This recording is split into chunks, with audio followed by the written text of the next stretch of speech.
We are going to be today celebrating the newest speech language pathologists in the country.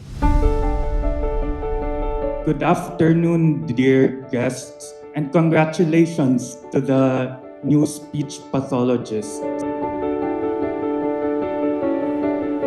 To parents and families, friends, and of course, to our SLP inductees, a warm welcome to another significant, remarkable, special moment in our beloved profession.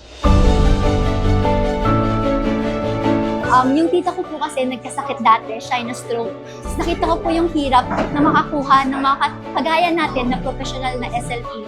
Yun po yung naging inspirasyon ko para maging isang SLP at para makatulong po sa mga kababayan natin, lalo na sa mga malalayong lugar upang mabigyan ng access sa mga serbisyong nabibigay ng mga rehabilitation professionals.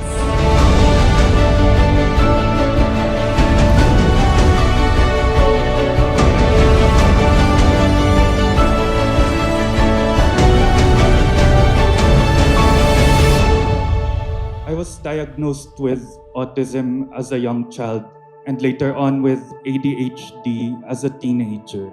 I still managed to pass the chemistry boards. This just shows that anyone can be a licensed professional, whether neurotypical or neurodivergent. So to my newly licensed fellow RSLPs, always remember your why. That being an SLP is a privilege. It's a rare power that we have to be able to help someone experience human communication.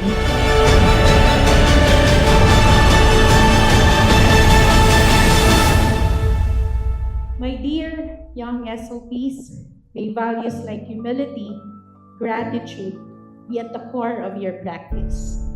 These, along with competence, pride in one's work, and dedication, will make a better future for us as professionals and for the profession we love.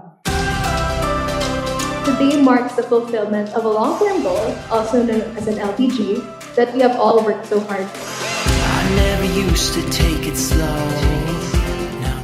Gusto ko po ipakita kung paano po yung maging Muslim speech therapist po para sa mga Filipinos na nangangailangan ng boses at nangangailangan ng tulong tulad sa amin po. Tonight is our night to run wild and free. We could take on the world. You would show heart by not focusing on yung monetary value, ganyan. But you would give heart through your momentous service to the people.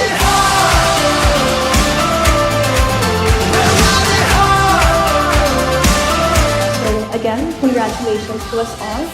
May we continue to show up, service compassion, and use our voices to help others fight theirs. Thank you.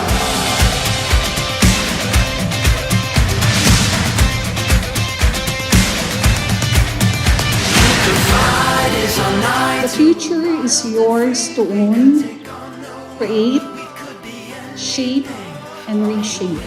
Begin with competence, carry on with pride, always with dedication.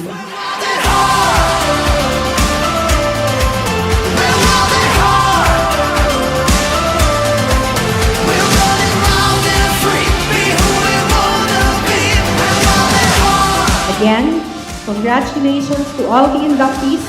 Mabuhay ang Filipino Speech Language Pathologists!